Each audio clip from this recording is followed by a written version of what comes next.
are you guys doing today? That's great. So I'm here to talk to you guys about the evolution of apparel and how, with technology, it will help aid us for our future. And so, how many of you guys wear clothing today?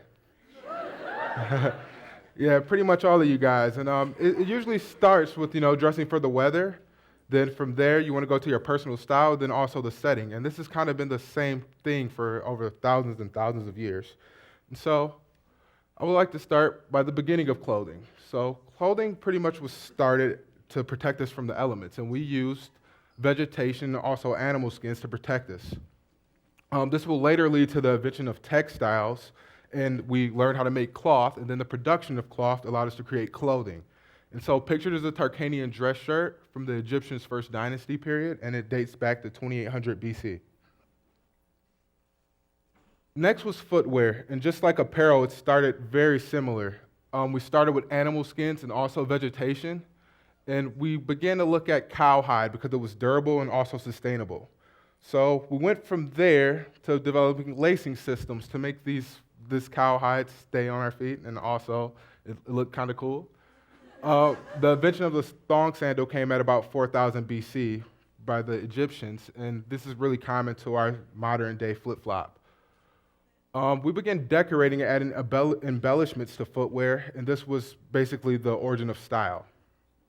And this is the Arnie 1 shoe. It was found in 2008 in Armenia. It's dated back to 5500 BC. Okay, so moving forward to the future and the origins of modern day sportswear, I would like to start with the dress. And the dress form became more accessible with the Industrial Revolution, and people began to be able to buy these things in stores.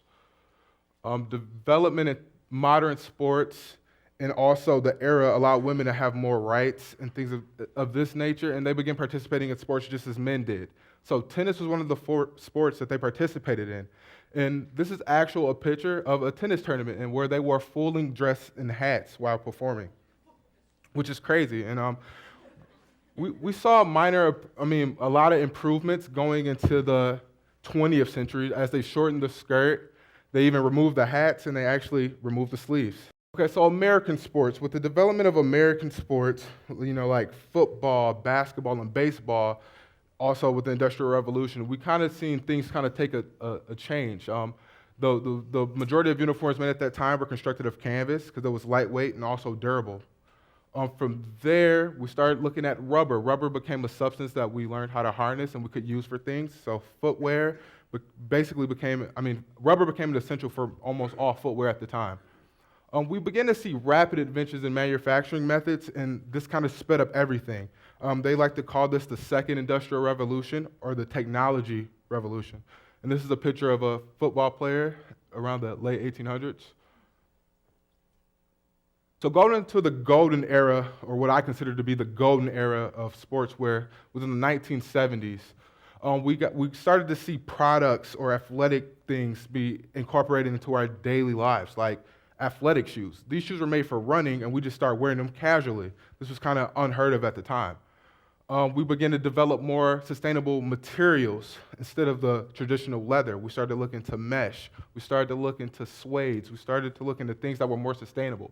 Performance-based products were also not too accustomed to mainstream things at the time. We started to make things for runners, for basketball players, for football players, for soccer players. And also sports took on a whole new aspect of how big it would be. We started to see athletes become icons on a global scale. Also, emergence of modern-day technology. Most of the technology that was developed in this period is pretty commonly seen in footwear today. Like, for instance, Nike. As this ad is a Nike ad from the 1970s, and you still see vulcanized soles. You still see mesh used as the primary function for most footwear. And this is a picture that I like to kind of say it was like the mindset of the 1970s. We were looking into things that were thought to be unattainable or was impossible to do at this time period. We were thinking outside of the box, and that's why I consider this the golden era. So moving forward to the 90s and to the 2000s, we started to see performance apparel, and this was performance-based apparel that actually performed to the athlete's needs. which we weren't quite accustomed to at the time. I mean, you wore things and you would buy things to help you or protect you from things, but it was kind of unheard of to, have something that would kind of conform to your body like a glove, and this is kind of where we were at then. We wanted to maximize the performance for these athletes, and we wanted to incorporate technology into things, into these garments for them. And so we began to do that, and then it started to take this route where we wanted to monitor our players' performance. So I know you guys are familiar with Nike Plus technology and what they did with Apple. I mean, we were able to monitor ourselves by the middle of the 2000s. So present day, sportswear is becoming more articulate. Literally, like it will really just conform to whatever's going on. I mean, it's almost like it's thinking for itself. We see this pretty much in all sportswear today. Materials are designed to enhance your performance. And also, it's more a minimalistic approach to things. We want you to feel like you're basically naked when you're participating in sports. We want you to feel as if the garment is a part of you. And I feel this is where we'll keep going into the future. This shirt is actually what Nike athletes wore during last year's Olympics. It was inspired by golf balls because the aerodynamicness of the holes believed to make the runners run faster. And this is the Under Armour 39, and it kind of goes back to when I was saying we were monitoring performance. This is kind of like the top product right now, and it monitors the athlete's heart rate, and it could basically base on how hard they're actually working on their performance or whatnot. And it's like a whole new level of performance wear. So for the future, we're really moving towards smart clothing, and smart clothing is clothing that can actually articulate itself for us. So yeah, this is a shirt made by Ministry of Supply. It's called the Apollo shirt, and it actually conforms to the way that you're living your life. So it uses heat methods and also stretchability to conform to you. It will adapt to your life. So this is how the heat system actually works. It basically conditions you. If you're outside in the sun, the shirt will become cool. If you're inside and it's cool, the shirt will kind of warm up. And this is the E-Press shirt. It features technology with biosensors that will monitor the wearer's stress levels. So clothing that can now detect emotion and inner state is kind of the new wave of the future.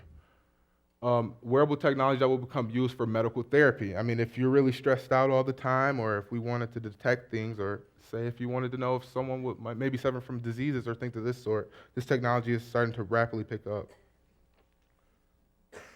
Here's just another picture of it. It uses LED lights on the back, the shoulder, and the chest to detect stress levels. Continue on with smart clothing. I'm going to talk about the Wearable Absence interactive garment, which functions as a database of your memories. You're allowed to use a database that will use your phone and an app, basically from your searches or who you're talking to, things of this sort, and it will allow your garment to actually feel your emotion and kind of trigger from things that you have done in your phone or while the app was open. Meaning it can provoke emotion or feelings based on what you're doing at the time, and it does it subconsciously without you really doing anything to it. It just kind of picks up on it. So as we continue to evolve as a society, things that we need or use will continue to be implemented upon with the use of technology. So the possibilities of our future is endless. It's really endless. So get ready, guys. Thank you.